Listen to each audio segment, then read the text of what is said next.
माननीय Shri Amit Shah ji to reply.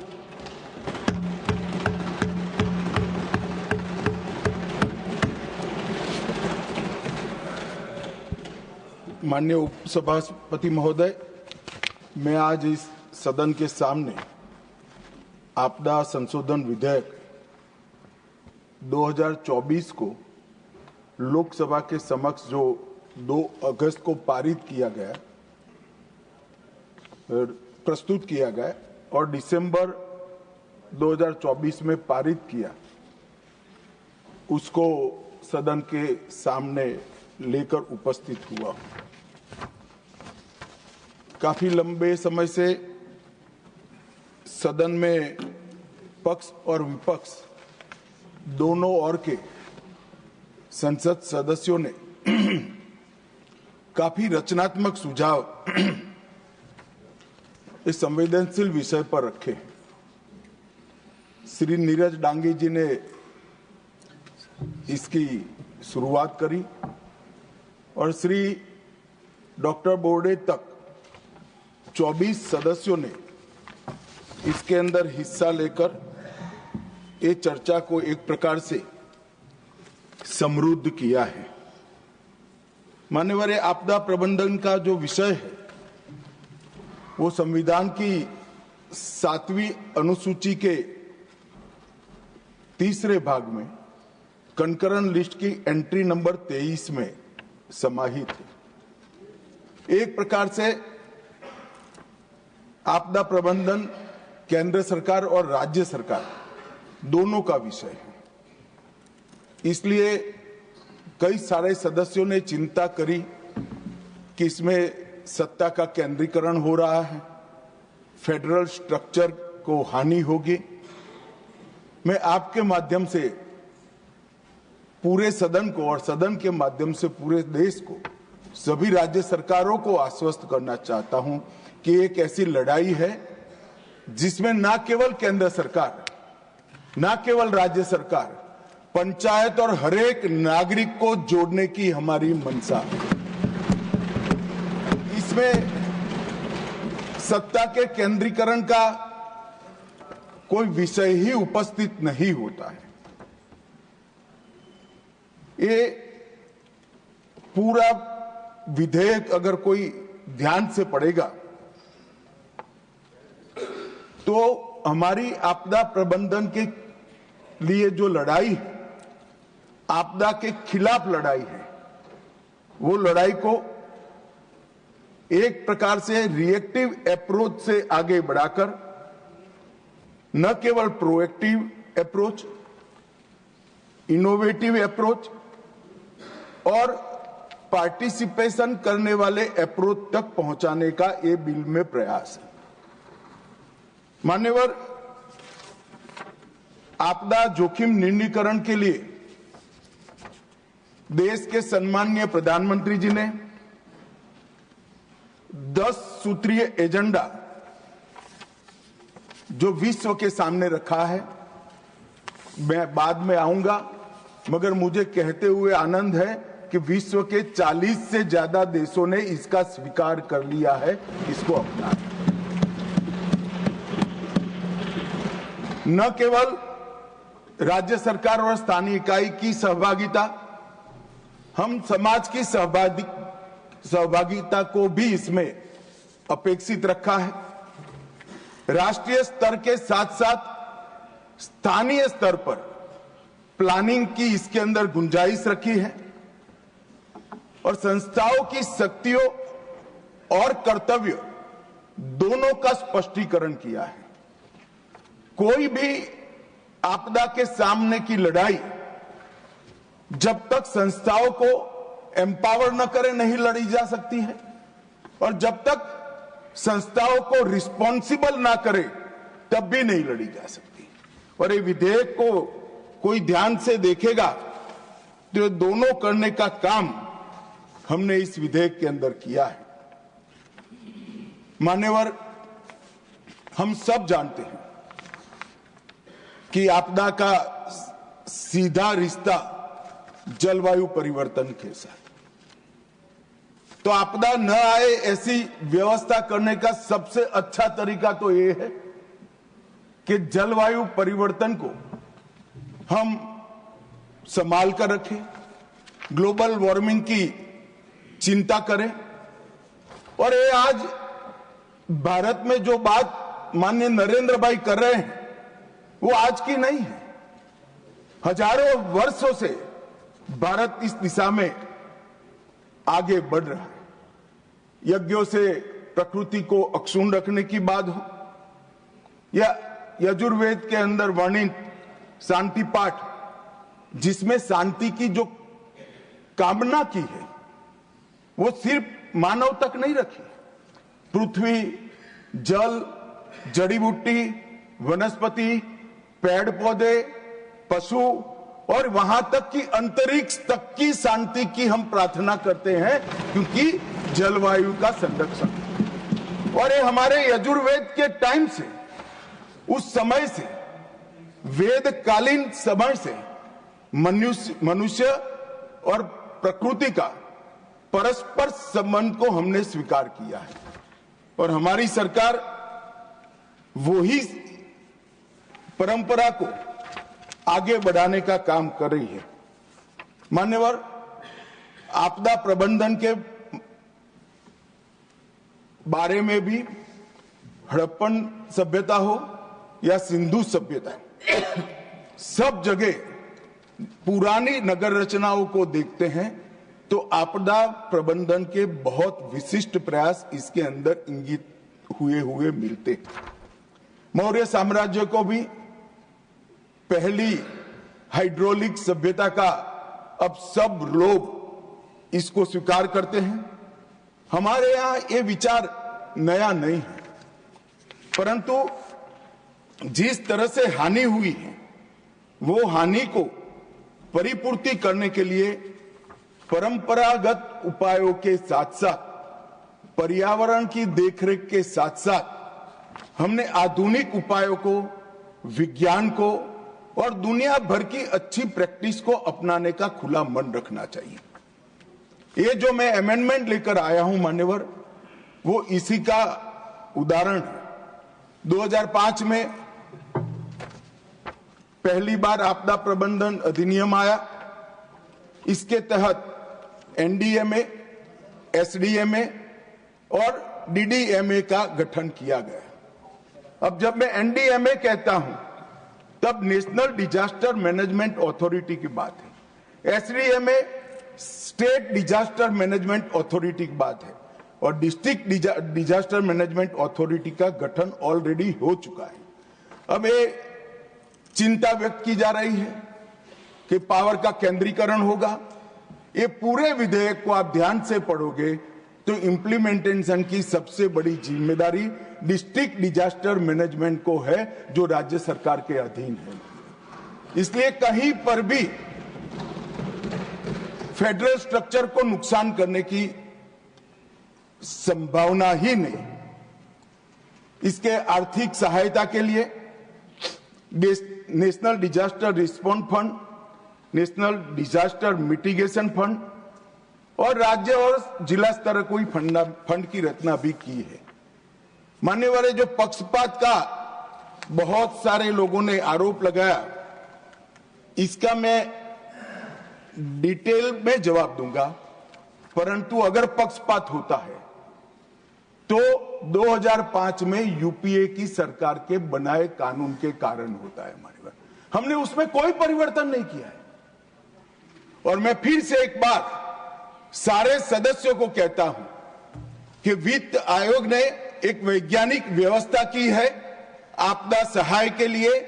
इससे एक काणी पाई भी कम एक भी राज्य को नरेंद्र मोदी सरकार ने नहीं दिया, बल्कि हमने ज्यादा दिया। कुछ सदस्यों ने सवाल उठाया मान्यवर कि क्यों अमेंडमेंट की क्या जरूरत है। मैं उनको बताना चाहता हूं कि समय के साथ जो इमारत की मरम्मत न हो तो इमारत ढह जाती है। नए नए एक्सपेरिमेंट अनुभव होते हैं, नए नए प्रकार की आपदाओं का अनुभव होता है। कुछ छूट गया है को दुनिया की बेस्ट प्रैक्टिसेस है, और ये सारे चीजों को समाहित कर कर हम कानून में बदलाव करें तो इसमें क्या आपत्ति है? कानून अगर बदलता नहीं है तो काल बाह्य हो जाता है। और मान्यवर उनको ये होगा कि शायद हम आएंगे तो बदलेंगे। भाई बहुत देर है, 15-20 साल तक किसी का नंबर नहीं लगने वाला। आप जरा भी चिंता मत करिए, जो कुछ करना है हमें ही करना है लंबे समय। मान्यवर, कोविड-19 जैसी वैश्विक आपदा, बढ़ता हुआ शहरीकरण, अनियमित होती बारिश की आपदाएं और जलवायु परिवर्तन के कारण आपदाओं का साइज और स्केल दोनों बदला है। अब अगर साइज और स्केल बदला है तो इसके निपटने के तरीके भी हमने बदलने पड़ेंगे, इसको निपटने की व्यवस्थाएं भी बदलनी पड़ेगी, और इसको निपटने के लिए संस्था को हमने जवाबदेह भी बनाना पड़ेगा और शक्तियां भी देनी पड़ेगी। केवल इतने उद्देश्य मात्र से ही इसके प्रभावशाली और समग्र समाधान के लिए ही ये बिल लेकर मैं आज सदन के सामने मान्यवर उपस्थित हुआ हूं। मान्यवर, स्टेक होल्डर्स को हमने पहले से ही अप्रोच किया है। केंद्र सरकार के सभी मंत्रालय, सभी राज्य सरकार और यूटी, अंतर्राष्ट्रीय संगठनों के भी सुझाव लिए हैं, और राष्ट्रीय और अंतर्राष्ट्रीय गैर सरकारी संगठनों के भी सुझाव लिए हैं।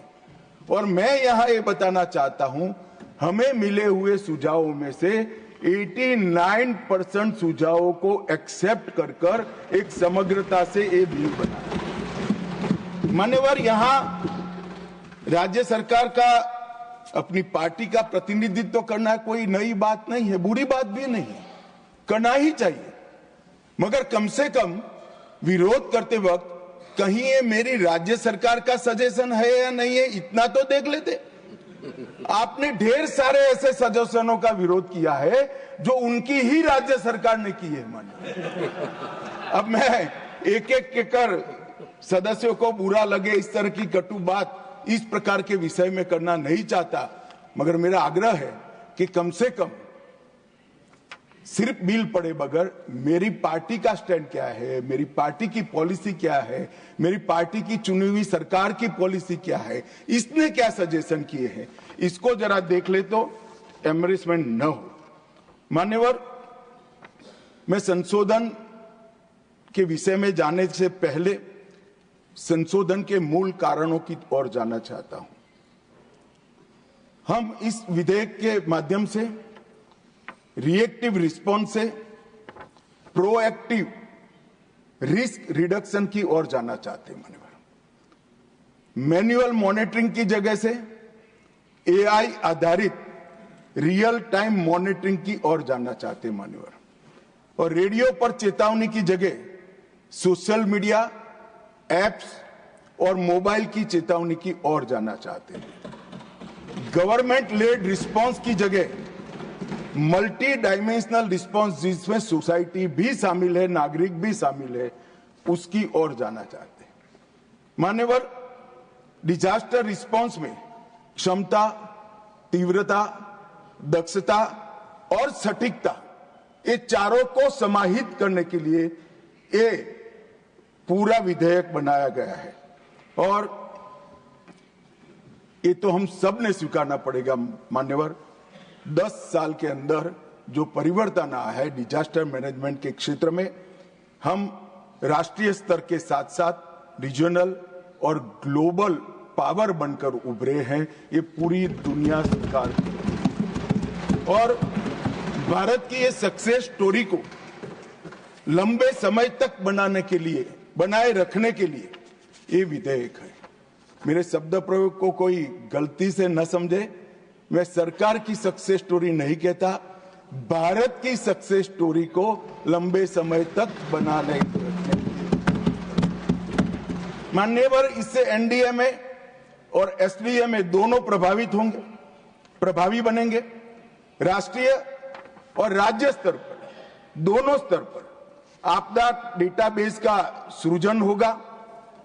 शहरी आपदा प्रबंधन प्राधिकरण के सृजन की कल्पना इसमें की है, जो पूर्णतः राज्य सरकारों के अधीन होगा। और 15वें वित्त आयोग की जो सिफारिशें हैं, इसका 100% इम्प्लीमेंटेशन के लिए भी इसका एक खाका बनाने के लिए ये वैधानिक ताकत एनडीएमए और एसडीआरएफ को देगा। मान्यवर, इसके अंदर ट्रांसपेरेंसी, केवल इंफॉर्मेशन साझा करना ट्रांसपेरेंसी नहीं है, ट्रस्ट, क्रेडिबिलिटी और अकाउंटेबिलिटी, ये तीनों तत्व इसके अंदर डाले गए हैं। रिस्पॉन्सिबिलिटी, केवल कार्यभार सौंपना नहीं है, well defined roles, full stop comma में भी कंफ्यूजन न हो, ऐसे वेल डिफाइंड रोल्स हमने किया है। और साथ में नैतिक जिम्मेदारियों को भी डालना मान्यवर हमने काम किया है। एफिशिएंसी का मतलब पुराने विधेयक में केवल गतिशीलता था, हमने संसाधनों का सर्वोत्तम उपयोग, इसके लिए भी रिस्पॉन्सिबिलिटी फिक्स की। और सिनर्जी का मतलब केवल टीम वर्क नहीं है, हमारी तैयारी, सुप्रबंधन, समन्वय तीनों कर सिनर्जी के साथ ये आपदा के खिलाफ लड़ने का इसके अंदर एक प्रयास किया गया है। तो ये 4 पिलर्स केवल शब्द नहीं है। अब आप इसकी धाराओं को देखोगे तो जब मैंने कहा ट्रांसपेरेंसी, तो धारा 2 इसको विस्तृत किया गया है, जैसे आपदा प्रबंधन, स्थानीय प्राधिकरण, mitigation, disaster risk, evaluation, exposure, recovery, पुनर्वास, शहरी प्राधिकरण, ऐसे नए शब्दों को परिभाषित कर ट्रांसपेरेंसी को हमने सुनिश्चित किया है। और धारा 13 गैर आवश्यक प्रावधानों को भी हटाने का काम ट्रांसपेरेंसी के लिए भी हुआ है। कुछ सदस्यों ने मुद्दा उठाया था धारा 13 को क्यों हटाया, मगर धारा 2 में जो एडिशन हुआ, इसके बाद 13 का कोई औचित्य नहीं रहता है। मान्यवर, रिस्पॉन्सिबिलिटी, जिम्मेदारी, इसके लिए धारा 3, 6 और 10 को लाए हैं, जिसमें एनडीएमए और एनईसी दोनों की रिस्पॉन्सिबिलिटी फिक्स करने का हमने मान्यवर काम किया है। धारा 18 और 22 ये भी रिस्पॉन्सिबिलिटी फिक्स करती है राज्य कार्यकारिणी समिति की। और धारा 56 लापरवाही और अवज्ञा के लिए अनुशासनात्मक कार्यवाही करने की शक्ति देती है, जिससे भी रिस्पॉन्सिबिलिटी फिक्स होगी। धारा 60A आपदा के दौरान निर्दोषों की अवहेलना करना और निर्देशों का संज्ञान न लेना, इसके लिए पेनल्टी का भी प्रावधान कर रिस्पॉन्सिबिलिटी को फिक्स करने का प्रयास किया है। तीसरा मैंने पिलर कहा एफिशिएंसी, कुशलता, धारा 5 जिसमें भर्तियों की प्रक्रिया सुनिश्चित की है। धारा 11 एनडीएमपी की तैयारी, समीक्षा और संशोधन की जिम्मेदारी एनडीएमए को सौंपी है। धारा 23 एसडीएमए की जिम्मेदारी तय की है। धारा 44A आपदा मोचन बल के गठन और एनेबलिंग प्रोविजन किए हैं। धारा 46 राष्ट्रीय आपदा मोचन निधि का अनुप्रयोग और इसको पारदर्शी बनाने की जिम्मेदारी इसमें तय हुई है। धारा 47 राष्ट्रीय आपदा संबंध निधि के अनुप्रयोग के बारे में है और 48 भी इसी के लिए है। और मान्यवर, सिनर्जी के लिए नई धाराएं 8A और 8B जोड़ी गई है। एनसीएमसी, एचएलसी को वैधानिक दर्जा दिया है। धारा 25 जिला आपदा प्राधिकरण डीडीएमए का गठन किया गया है। सिविल सोसाइटी संगठनों को इसके अंदर स्थान देने का हमने प्रबंधन किया है। 41A शहरी आपदा प्रबंधन प्राधिकरण यूडीएमए का गठन, जो नया विचार लेकर इस विधेयक के माध्यम से मैं आपके समक्ष उपस्थित हुआ हूं। तो मान्यवर, सभी जहां जहां सुधार किया गया है वो सभी सुधार ये 4 पिलर्स पर किया गया है। एक भी सुधार कोई भी प्रकार के सत्ता के केंद्रीकरण के लिए नहीं है। मान्यवर, इस 10 साल को पीछे मुड़कर देखते हैं तो एक और तो प्रधानमंत्री जी ने पर्यावरण के लिए भी ढेर सारे काम किए हैं, पर्यावरण के संरक्षण के लिए, और आपदा प्रबंधन को भी बहुत आगे बढ़ा। पर्यावरण प्रबंधन पर, पर्यावरण के संरक्षण के लिए मैं बाद में भी बात करूंगा, मगर मैं कुछ बात जरूर अभी भी रख दूंगा। एक तरफ विश्व के सामने नरेंद्र मोदी जी ने केवड़िया कॉलोनी में मिशन लाइफ की बात की, तो दूसरी ओर 10 सूत्रीय आपदा जोखिम न्यूनीकरण का एजेंडा भी घोषित किया। एक तरफ प्रो प्लेनेट पीपल बनने के लिए एक निश्चित ठोस कार्यक्रम दिया, तो दूसरी ओर coalition for disaster resilient infrastructure विश्व के पटल के सामने रखा, जिसके 43 देश सदस्य बन चुके हैं। इंटरनेशनल सोलर अलायंस और ग्लोबल बायोफ्यूल अलायंस की शुरुआत की, भारत में ही इसका मुख्यालय बना, तो G20 सम्मेलन की मेजबानी कर डिजास्टर रिस्क रिडक्शन पर टास्क फोर्स का गठन भी किया। तो ये दोनों मोर्चे पर प्रधानमंत्री जी ने और उनके नेतृत्व वाली सरकार ने मुहिम तरीके से बहुत दूरदर्शिता के साथ काम किया है। एक और तो पर्यावरण के संरक्षण से डिजास्टर न हो भविष्य में, इसके लिए प्रयास करना, और दूसरी ओर जो डिजास्टर आ ही जाता है तो उसके सामने वैज्ञानिक तरीके से लड़ने की पूरी सुसज्जता भारत के गांव से लेकर दिल्ली तक करने की व्यवस्था माननीय नरेंद्र मोदी जी ने की। मान्यवर, मैं आज आपदा प्रबंधन के लिए गुजरात के योगदान को भी इस सदन के सामने रखना चाहता हूं। 2001 में भुज में आई विनाशकारी भूकंप की घटना ने न केवल गुजरात, पूरे देश और विश्व को झंझोड़ कर रख दिया। इतना बड़ा भूकंप भारत के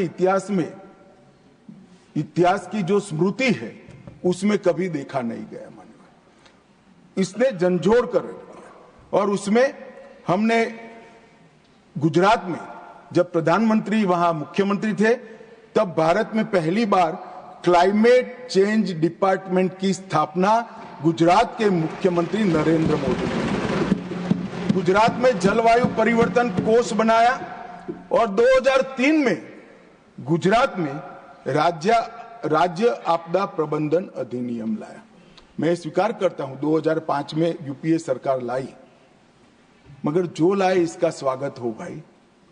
2003 में सबसे पहले देश में लाने का काम इस देश के प्रधानमंत्री, जब तत्कालीन मुख्यमंत्री थे, तब नरेंद्र मोदी।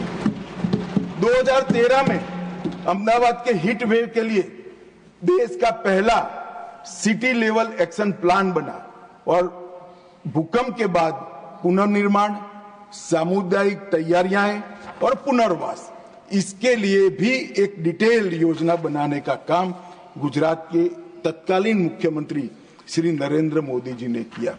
मान्यवर, यहां पर जब मोदी जी प्रधानमंत्री बने, राहत केंद्रीय दृष्टिकोण के जगह समग्र और एकीकृत दृष्टिकोण की शुरुआत की। रिएक्टिव की जगह प्रोएक्टिव अप्रोच लिया गया, और मिनिमम कैजुअलिटी का जो लक्ष्य पहले रखा जाता था, इसकी जगह 0 कैजुअलिटी का लक्ष्य रखकर आपदा प्रबंधन करने की शुरुआत। मान्यवर, आज सरकारें केवल आपदा के बाद राहत और बचाव कार्य को ही ध्यान नहीं रखती, प्री डिजास्टर कई सारी तैयारियां भी करी हैं। अर्ली वार्निंग सिस्टम, यथासंभव प्रिवेंशन, मिटिगेशन, टाइमली प्रिपेयर्डनेस और डिजास्टर रिस्क रिडक्शन, ये सारे क्षेत्रों में हमने बहुत अच्छा काम किया है। और इसका ही परिणाम है कि 1999 में जब ओडिशा सुपर साइक्लोन आया, तब 10,000 लोग मारे गए थे। 19 में चक्रवात फानी आया, तब केवल एक ही व्यक्ति की मृत्यु हुई है। और मान्यवर, 2023 में गुजरात में विपर विजय तूफान आया, तब एक भी व्यक्ति, एक भी पशु की मृत्यु नहीं हुई है। 0 कैजुअलिटी का लक्ष्य 2023 में सिद्ध कर लिया। मान्यवर, चक्रवातों के कारण जानमाल के नुकसान में 98% की कमी आई है और लू के संबंधित मृत्यु दर में भी 70% से ज्यादा कमी लाने में हम सफल हुए हैं। मान्यवर, ये आर्थिक सहायता की बात करते थे। राज्यवार में जवाब देने जाऊंगा, मेरे पास सभी जवाब है, मगर राज्यवार देने जाऊंगा तो मान्यवर बहुत देर होगी।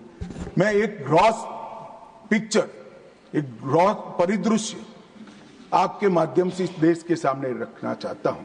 2004 से 14 में एसडीआरएफ रचना हो चुकी थी। एसडीआरएफ, इसमें एसडीआरएफ का बजट 38,000 करोड़ था और 2014 से 24 में 1,24,000 करोड़ रुपया।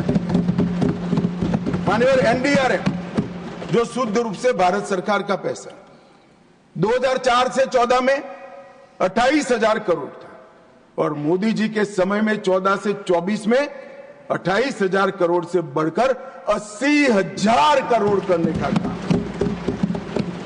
और टोटल करें तो 66,000 करोड़ से बढ़कर 2 लाख करोड़ से ज्यादा दिया है। अब ये लोग फरियाद कर रहे हैं हमारी, जिनके समय से 3 गुना पैसा हमने राज्यों को और केंद्र की निधि से दिया है। आप लोग फरियाद करें। अरे भैया, बोलने से पहले आपके समय का तो जरा स्टडी करो। आप करो न करो, आईने के सामने खड़े रहेंगे तो चेहरा जरूर दिखाई देगा। आपसे 3 गुना पैसा देने का काम भारतीय जनता पार्टी की सरकार ने किया। मान्यवर, इसके अलावे जो संरचनाएं कुछ उस वक्त थी नहीं, वो हम अस्तित्व में लाए। 250 crore national disaster response reserve बनाया। 2016 में पहला नेशनल डिजास्टर मैनेजमेंट प्लान जारी हुआ जो पूर्णतः सेंडाई फ्रेमवर्क के अनुरूप है। 18-19 में Subhash Chandra Bose disaster management award की स्थापना की। नेशनल साइक्लोन रिस्क मिटिगेशन का पहला फेज उड़ीसा और आंध्र प्रदेश में 18 में किया। और जो कहते हैं कि सिर्फ एनडीए की चिंता हो रही है, उस वक्त उड़ीसा भी एनडीए नहीं था, आंध्र प्रदेश भी एनडीए नहीं था, दोनों हमारे शासित राज्य हैं। मान्यवर, और जो अंतर मंत्रालय परामर्श टीम भेजी जाती है, एक जमाने में जाने में 6-8 महीना होता है। 2019 के बाद 2020 या 21 में गृह मंत्रालय ने निर्णय किया कि पहले जाकर इमीडिएट जायजा लेंगे और 5 वर्ष में 10 दिन के अंदर हमने 97 आईएमसीटी की टीमें भेजकर तुरंत सहायता करने का प्रावधान भारतीय जनता पार्टी की नरेंद्र मोदी सरकार ने किया है। मान्यवर, एनडीआरएफ की 16 बटालियन कार्यरत है।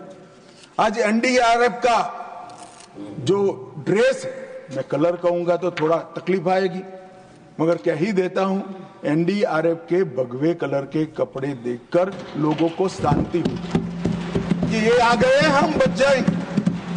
और न केवल देश में, पूरे दुनिया में हमने एक काम किया है। और इसके अलावा मान्यवर, कुछ नए इनिशिएटिव लिए गए। भूस्खलन जोखिम प्रबंधन के लिए कार्यक्रम बनाया गया। ग्लेशियर लेट आउटबर्स्ट फ्लड, इसके लिए भी कार्यक्रम बनाया गया। नागरिक सुरक्षा और प्रशिक्षण क्षमता निर्माण का भी कार्यक्रम लिया गया। और मान्यवर, कई सारे एनडीआरएफ ने इंटरनेशनल अभियान भी किए हैं।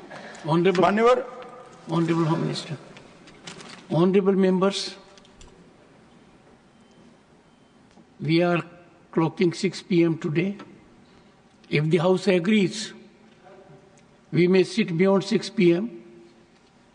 today till the disposal of the Disaster Management Amendment Bill 2024.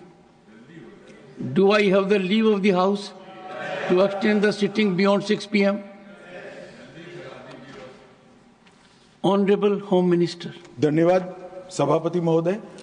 NDRF ने वसुधैव कुटुंबकम की भावना को ध्यान में रखते हुए 2015 में ऑपरेशन मैत्री नेपाल के भूकंप में, 2018 में ऑपरेशन समुद्र मैत्री इंडोनेशिया में, ऑपरेशन दोस्त 2023 में तुर्की और सीरिया में, ऑपरेशन करुणा म्यांमार में, ऑपरेशन सद्भाव वियतनाम में, तूफान त्यागी आया तब। और ये सब जगह के न केवल सरकार, उनकी जनता ने भी, ये सब देशों ने एनडीआरएफ की और मोदी जी की भूरी भूरी प्रशंसा की। मान्यवर, ये जो राष्ट्रीय स्तर पर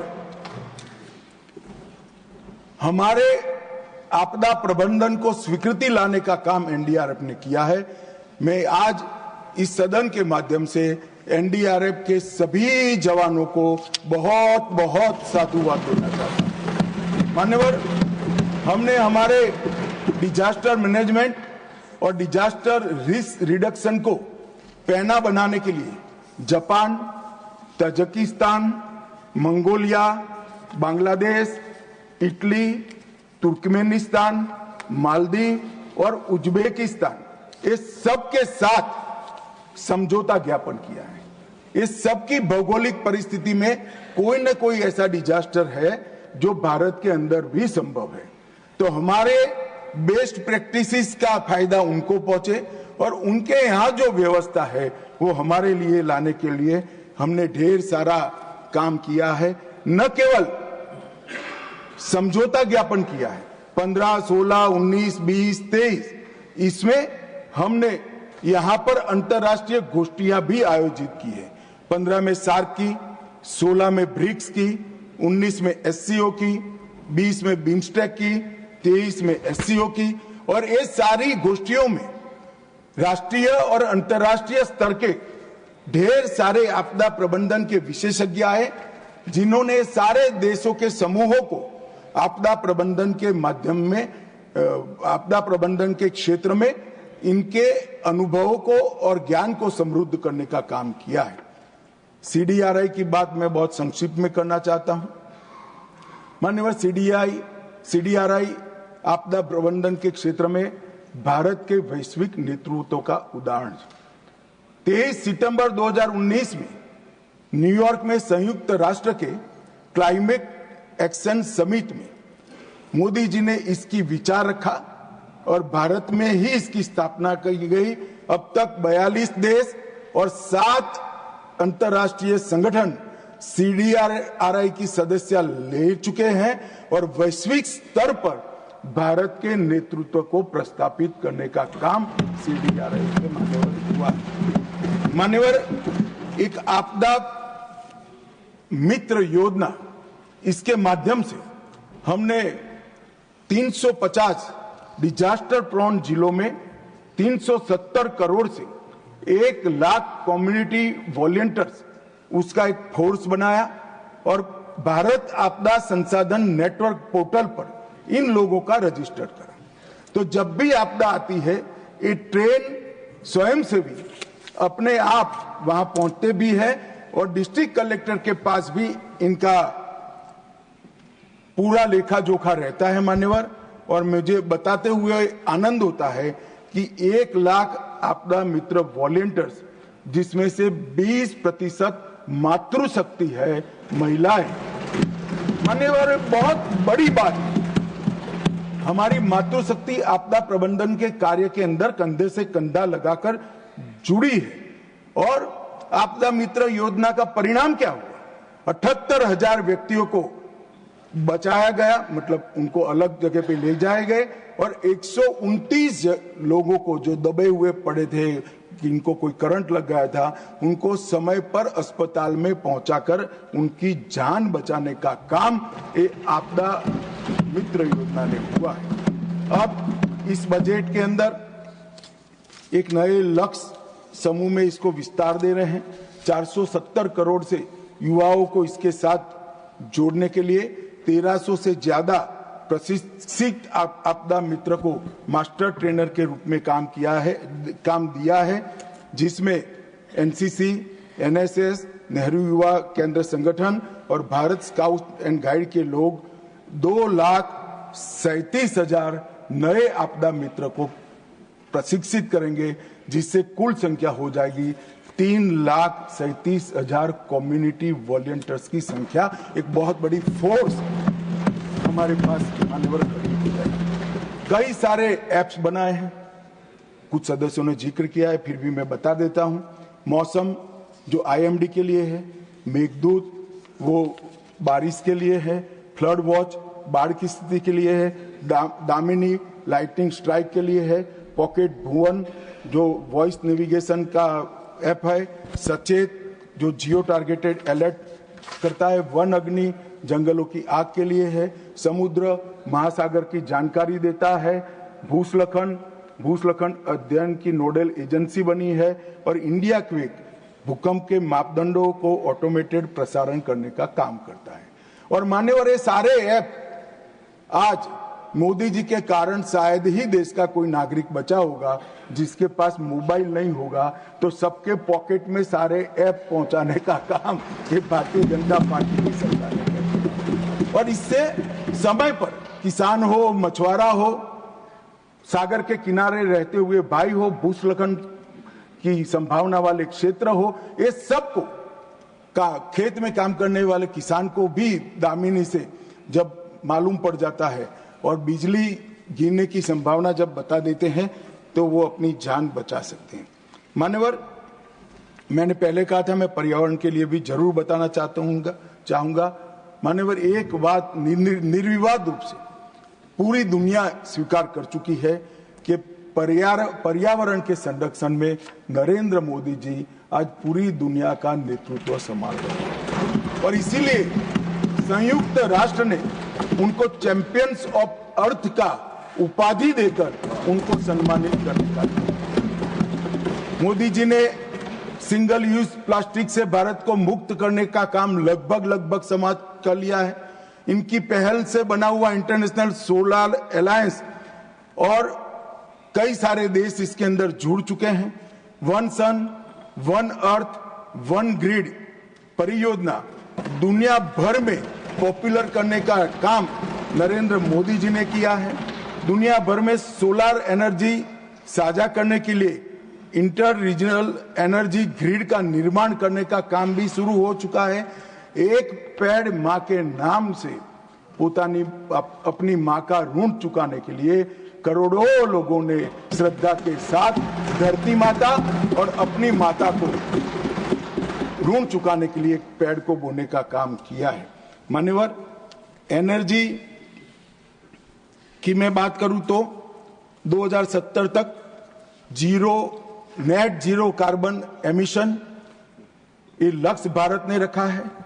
मोदी जी की पहल से बना international solar alliance, global biofuel alliance और 2025 तक 20% ब्लेंडिंग का जो लक्ष्य था वो हमने सिद्ध कर चुके हैं। आज 20% इको फ्रेंडली ईंधन हम सबकी गाड़ी में होता है। मान्यवर, 10 करोड़ उज्ज्वला गैस कनेक्शन देकर हमने कंडे और कोयले का जो धुआं जाता था उसको रोकने का काम किया है। स्वच्छता अभियान को 39% से बढ़ाकर 100% सैनिटेशन कवरेज तक पहुंचे हैं। नमामि गंगे के तहत 400 प्रकल्प शुरू हो चुके हैं। सीवरेज और घाटों का ये 400 प्रकल्प में से 125 प्रकल्प का काम पूर्ण हो चुका है। पीएम प्रणाम पृथ्वी माता के पुनरुद्धार के लिए केमिकल फर्टिलाइजर का उपयोग कम करने के लिए एक बहुत बड़ी योजना लेकर आए हैं। गोवर्धन स्कीम, वो कंडों में गोबर को बदलाव करने की जगह इससे गैस बनाकर और प्राकृतिक खातर बनाकर हम धुआं भी कम कर रहे हैं और हमारी मातृभूमि का संरक्षण करने का काम भी मान्यवर कर रहे हैं। और इसके साथ साथ पीएम सूर्यघर योजना और advance automotive technology product electric vehicle, उसको भी 26,000 करोड़ का बजटीय प्रावधान किया गया है। ग्रीन हाइड्रोजन मिशन, उसने मान्यवर एक नए प्रकार की ऊर्जा पूरी दुनिया में बढ़ने का काम किया है।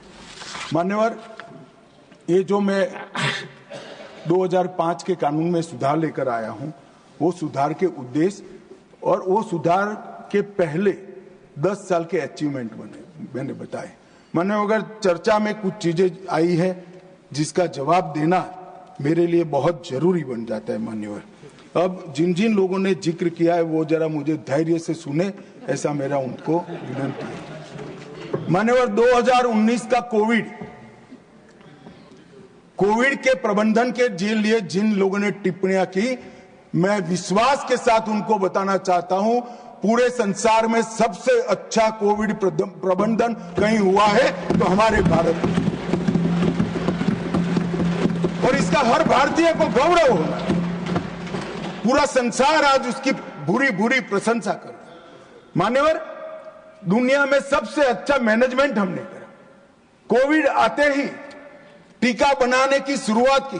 कई ऐसे रोग हैं कांग्रेस के शासन के अंदर, उसका बना हुआ टीका लगाने में 20-20 साल, 2-2 पीढ़ियां निकल गई। हमने एक ही 2 साल में टीका बनाया भी, 130 करोड़ लोगों को लगाया और 2-2 टीके लगाए।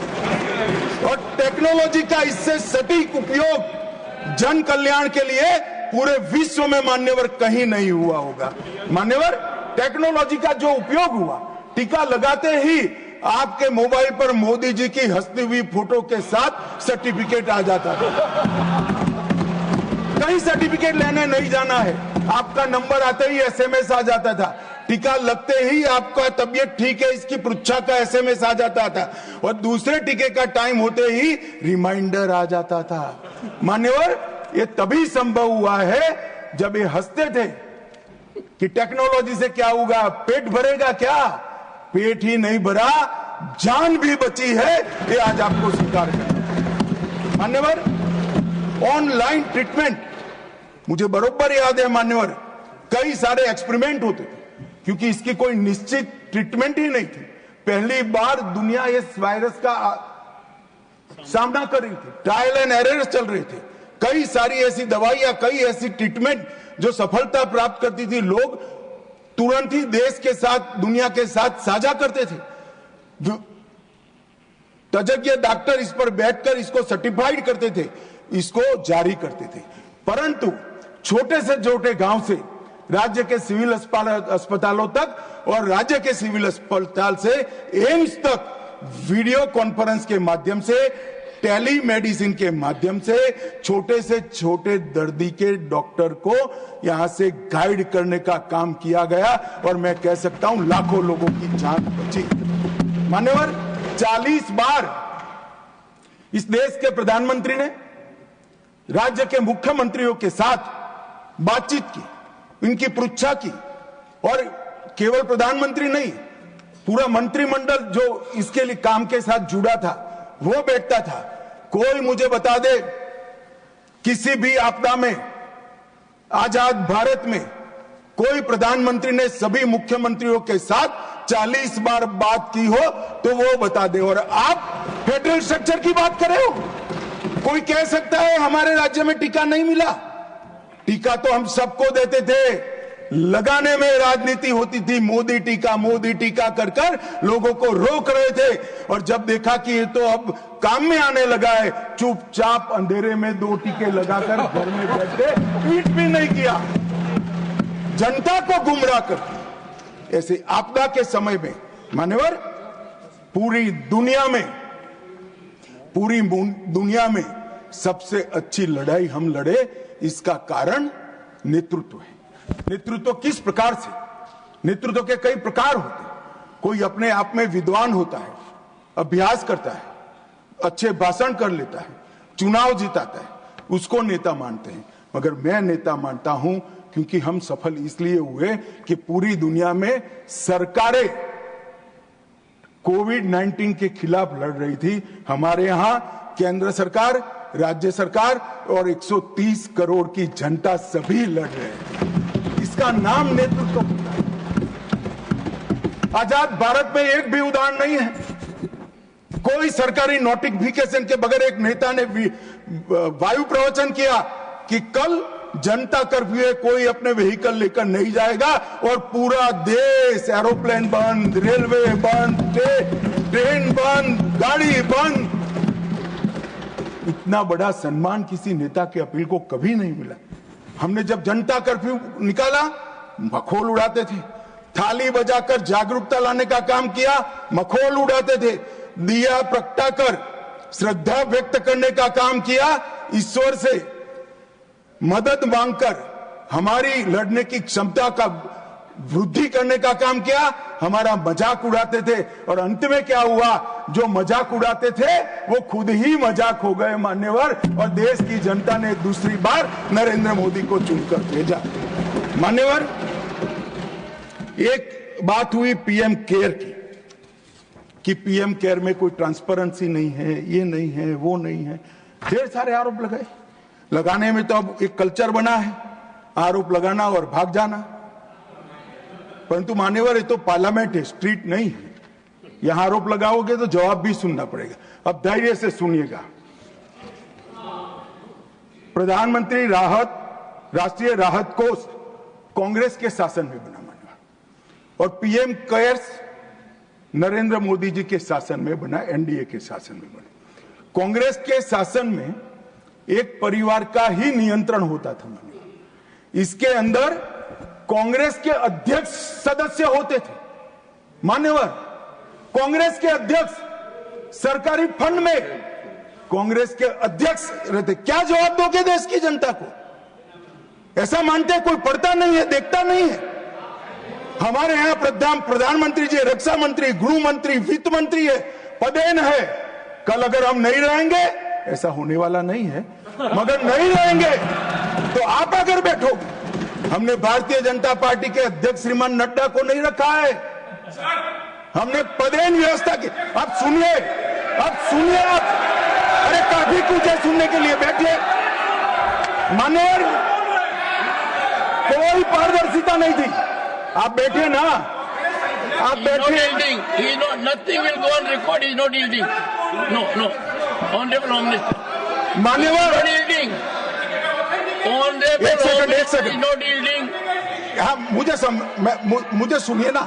मान्यवर, मैं गलत हूं तो कल लिखित रूप में आपको दे दूंगा, नहीं तो ऑथेंटिक कर लूंगा। आप चिंता मत करिए। He is not yielding. मान्यवर, जवाब बीच में देने की प्रथा है हमारी क्या?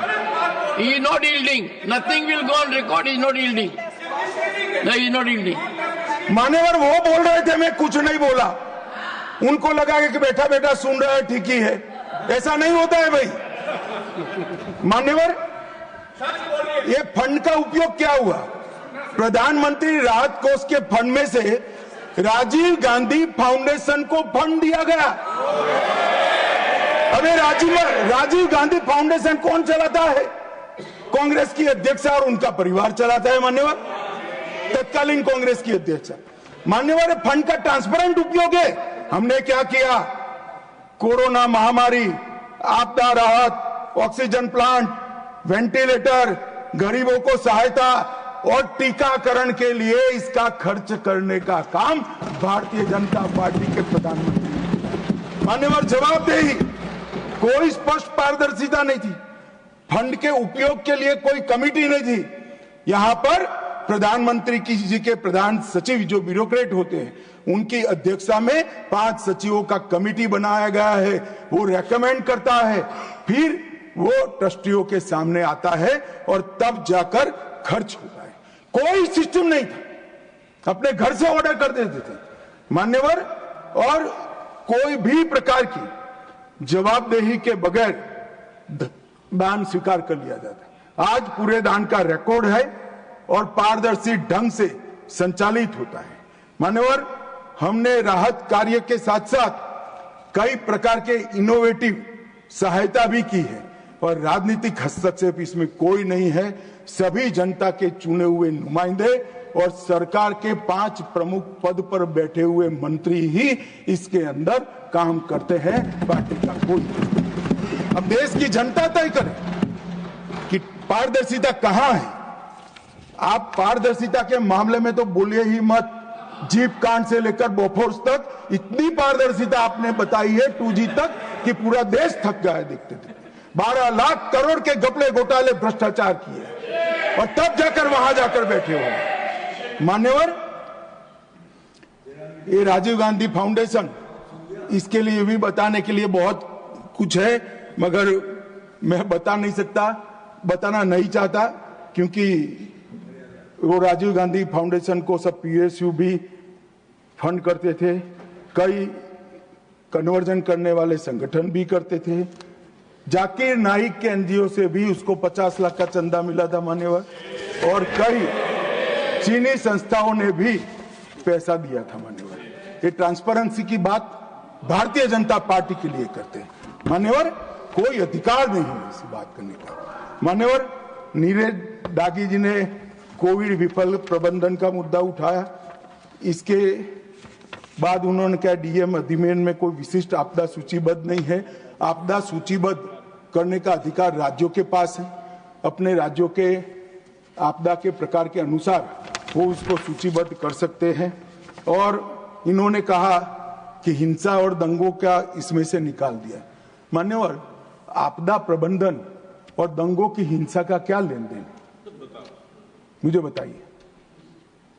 ये क्यों विचार आता है? क्योंकि इनके राज्य में बहुत दंगे होते थे मान्यवर। आपदा प्रबंधन और दंगों का क्या लेन देन, कैसे कर सकते हैं? उचित ही किया है कि हमने नहीं किया है। एक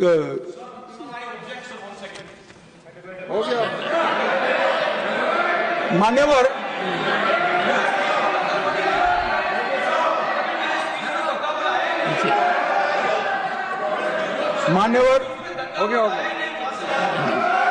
रीता बनर्जी एआईटीसी के, उन्होंने कहा कि हमें फंड कम दिया गया है। यूपीए सरकार जिसमें ममता जी थी, इससे 367% ज्यादा फंड भारतीय जनता पार्टी की सरकार ने। मान्यवर, मान्यवर, मान्यवर, अब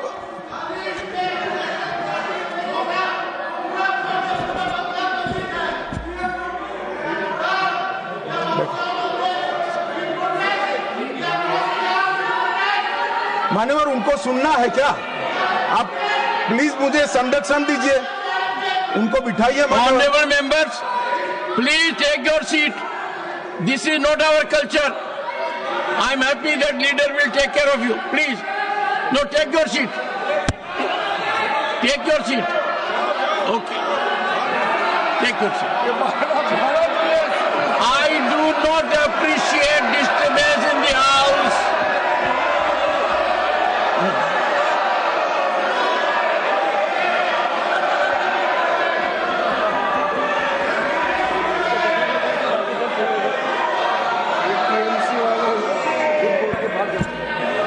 मान्यवर, बंगाल में सरकार बदली, पार्टी बदली, मगर वॉकआउट करने की परंपरा नहीं बदली। कम्युनिस्ट भी करते थे, ये भी करते हैं।